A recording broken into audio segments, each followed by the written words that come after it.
বাংলাদেশে খনন শুরু হওয়া প্রথম তেলকূপটি এখনো পরিত্যক্ত, অথচ 4 দশক ধরে সেখানে পাওয়া যায় কাঁচা তেলের গন্ধ। সরকারি সহযোগিতা পেলে পরিত্যক্ত এ কূপে অনুসন্ধান চালাতে চায় শাহজালাল বিজ্ঞান ও প্রযুক্তি বিশ্ববিদ্যালয়ের পেট্রোলিয়াম বিভাগ।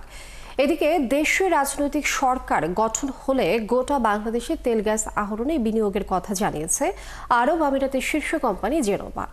সিলেট থেকে আরো জানাচ্ছেন হোসেন আহমদ সুজাত।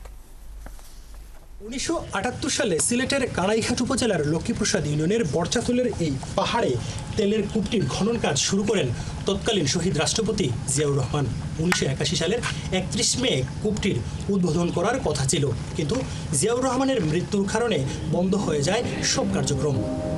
সিলেটের কানাইঘাট উপজেলার বরচাতুল এলাকার মানুষের কাছে 8 গ্রাম পেট্রোল বাংলা নামে পরিচিত তেলকূপ প্রকল্পটির উদ্বোধনের কথা ছিল 4 দশক আগে 1981 সালের 31 মে। কালার এক্সপার্ট, জর্জ স্যাপ এবং মাইল্ড অন হ্যান্ডস টেকনোলজি সমৃদ্ধ অরিক্স ক্রিস্টাল ওয়াশ আপনার লন্ড্রি এক্সপার্ট। কিন্তু আগের দিনই চট্টগ্রামে শহীদ হন সে সময়ের রাষ্ট্রপতি জিয়াউর রহমান। উদ্বোধনের বদলে উল্টো বন্ধ হয়ে যায় জাপানিদের সহযোগিতায় চলা খনন কাজ। এরপর দীর্ঘ 4 দশক ধরে পরিত্যক্ত ওই কূপটি। এলাকাবাসীর মতে পাহাড়ি অঞ্চলে এখনো ভেসে বেড়ায় কাঁচা তেলের গন্ধ। লম্বা লম্বা ওটা বড়ি বড়ি লইয়া গেছে জাপান পানি পরীক্ষা করার লাগে তেলের পরীক্ষা করতো।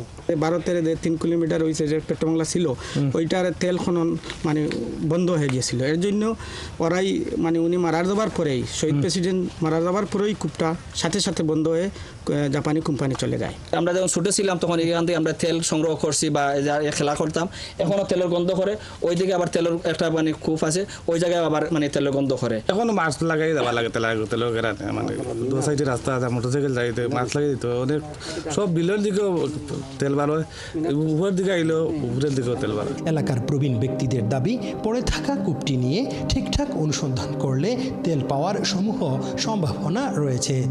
আগামীতে যে সরকারি ক্ষমতায় আছেন অথবা আসবেন, এই এলাকার গণমানুষের পক্ষ থেকে এটি একটি আবেদন থাকবে যে এই কূপটাকে পুনরায় চালু করার জন্য। সরকার যদি একটু দেখে, যদি এটা পরিচালনা করে আবার নতুনভাবে যদি শুরু করে, তাইলে আমাদের বাংলাদেশের অনেক উন্নত হবে বাংলাদেশ। এখানের প্রাকৃতিক সম্পদ এবং খনিজ সম্পদকে বাংলাদেশের জাতীয় স্বার্থে আমরা কাজে লাগাতে চাই, মানুষগুলোকে আমরা কর্মসংস্থানে নিয়োজিত করতে চাই। আধুনিক প্রযুক্তি ও সরকারি সহায়তা পেলে এ কূপে গবেষণা চালাতে চায় শাহজালাল বিজ্ঞান ও প্রযুক্তি বিশ্ববিদ্যালয়ের পেট্রোলিয়াম অ্যান্ড মাইনিং ইঞ্জিনিয়ারিং বিভাগ। আমি মনে করি এটি নিয়ে গবেষণা করা উচিত এবং আমরা পরবর্তী ব্যাচ যাদেরকে নিয়ে যাব, আমরা আশা করি তাদেরকে নিয়ে ওই যে ফিল্ড যেটা বলছে সেখানে আমরা ভিজিট করার চেষ্টা করব এবং এই ক্ষেত্রে আমাদের সরকারের সহযোগিতার প্রয়োজন, এলাকাবাসী যারা আছে তাদেরও সহযোগিতা লাগবে। কূপের বিষয়ে পদক্ষেপ নিতে খনিজ সম্পদ মন্ত্রণালয়কে জানানোর কথা জানান জেলা প্রশাসক। এ বিষয়ে গবেষণায় সহযোগিতারও আশ্বাসও দেন তিনি। পর্যায়ক্রমে নতুনভাবে এক্সপ্লোর হচ্ছে, নতুনভাবে বিতরণ করা হচ্ছে আর কি। তো সেই আওতায় যদি কানাইঘাট উপজেলার এই জায়গাটাকে নিয়ে আসা যায়, সেক্ষেত্রে যে সহযোগিতা করা সম্ভব আমরা জেলা প্রশাসন থেকে করব। আসলে গ্যাস বা যে কোনো প্রাকৃতিক সম্পদ একটা জ্বালানি খনিজ সম্পদ মন্ত্রণালয়ের বিষয়, আমরা সেই মন্ত্রণালয়ে জানাবো। আর শাহজালাল ইউনিভার্সিটি তারা যদি এই কাজে আগ্রহী হয়, সেটাও আমরা মন্ত্রণালয়কে অবহিত করব। এদিকে মধ্যপ্রাচ্য ভিত্তিক তেল গ্যাস উত্তোলনে দুবাই ভিত্তিক একটি প্রতিষ্ঠান এরই মধ্যে আগ্রহ প্রকাশ করেছে। তারা বলছেন, রাজনৈতিক সরকার গঠন হলে তাদের বিনিয়োগে আগ্রহ রয়েছে। মধ্যপ্রাচ্যের অন্যতম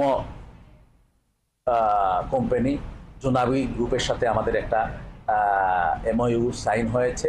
তারাও প্রস্তুত রয়েছে। গণতান্ত্রিক সরকার, বাংলাদেশ নির্বাচনের মাধ্যমে গণতান্ত্রিক সরকার আসার পরে তারা বিনিয়োগে আগ্রহী। সরকারের সদিচ্ছা ও ঠিকঠাক পরিকল্পনায় 8 গ্রাম পেট্রোল বাংলার এই তেলকূপ হতে পারে দেশের জ্বালানি খাতের নতুন সম্ভাবনার নাম। হুসাইন আহমেদ সুজাত, 71 সিলেট। সিলেটে পরিত্যক্ত তেলকূপের খবর জানবো দর্শক। এই মুহূর্তে সহকর্মী হোসেন আহমদ সুজাত যুক্ত হচ্ছেন আমাদের সঙ্গে। সুজাত, সিলেটে পরিত্যক্ত তেলকূপের একটু খবর জানাবেন, আর সেই সাথে লোকজন কি বলছেন এই বিষয়ে, প্রশাসনের পক্ষ থেকে কি সহযোগিতা করা হচ্ছে না, এই বিষয়টিও বিস্তারিত বুঝিয়ে বলবেন। দেখুন লিলিয়া, বাংলাদেশের প্রথম বাণিজ্যিকভাবে তেল উত্তোলন শুরু হয় 1986 সালের সিলেটের জৈন্তাপুরের হরিপুরে। তবে প্রথম যে তেলকূপটি খনন করা হয় সেটি হচ্ছে সিলেটের এই কানাইঘাটের বরছাতল পাহাড়ে।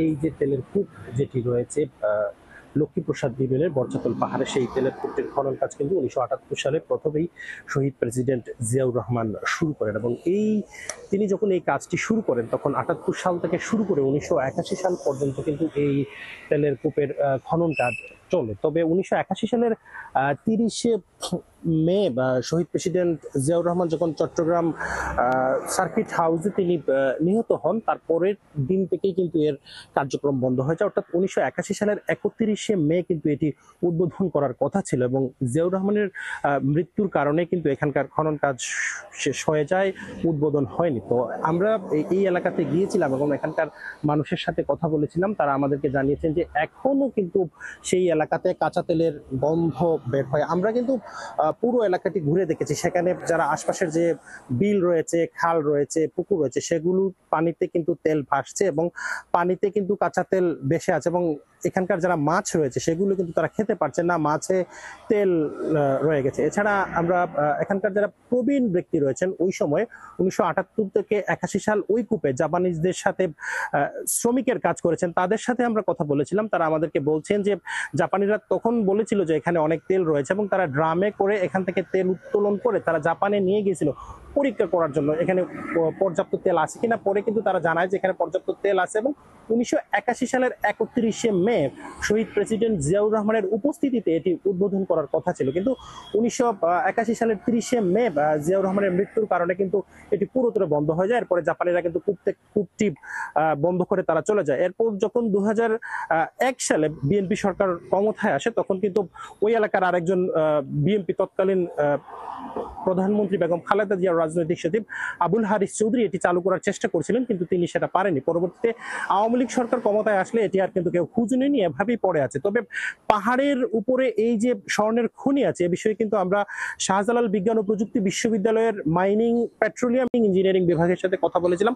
তারা আমাদেরকে জানিয়েছেন যে যেহেতু এই মুহূর্তে পরিত্যক্ত অনেক কূপ থেকে কিন্তু তেল বের হচ্ছে, সেক্ষেত্রে এটি নিয়ে গবেষণা করা যেতে পারে, তারা এটি নিয়ে গবেষণা চালাবেন। তবে সেক্ষেত্রে তারা সিলেট জেলা প্রশাসনের সহযোগিতা চেয়েছেন। তো জেলা প্রশাসন আমাদেরকে জানিয়েছেন যে যদি কোনো প্রতিষ্ঠান অথবা শাহজালাল বিজ্ঞান ও প্রযুক্তি বিশ্ববিদ্যালয়ের পেট্রোলিয়াম অ্যান্ড মাইনিং ইঞ্জিনিয়ারিং বিভাগ যদি গবেষণা করতে চায় তাহলে যত ধরনের সহযোগিতা প্রয়োজন সব ধরনের সহযোগিতা তারা করবেন। পাশাপাশি আমরা আরব আমিরাতের একজন ব্যবসায়ীর সাথে কথা বলেছিলাম, যিনি আরব আমিরাত বিএনপির আহ্বায়ক এবং একজন প্রতিষ্ঠিত ব্যবসায়ী আরব আমিরাতের জাকির হোসেন, ওনার সাথে আমরা কথা বলেছিলাম। তিনি বলেছেন যে ইতোমধ্যে আরব আমিরাত অর্থাৎ মধ্যপ্রাচ্য ভিত্তিক যে তেল গ্যাস উত্তোলনকারী একটি প্রতিষ্ঠান আছে যে জনাবি গ্রুপ, সেই জনাবি গ্রুপের সাথে ওনাদের ইতোমধ্যে একটা চুক্তি হয়েছে যে যদি বাংলাদেশের রাজনৈতিক সরকার গঠন হয় তাহলে কিন্তু এই খনিজ সম্পদ আহরণে কিন্তু তারা বাংলাদেশে বড় একটা বিনিয়োগ করবে যদি দেশের রাজনৈতিক সরকার গঠন হয়। তো এটি যখন